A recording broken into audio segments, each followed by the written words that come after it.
Actually, the President will speak for himself. Okay? Tayo lamang po ay mag-explain, mag-expound kung ano ang direktiba, kung ano ang mensahe, pronouncement ng palasyo. At ang nais lamang po natin ay maiparating talaga ang mensahe, hindi lang sa media, kundi maipaabot sa tao. Ang katotohanan, the truth.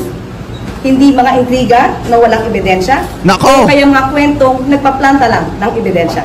So, iiwasan po natin. Sa katotohanan lamang po tayo.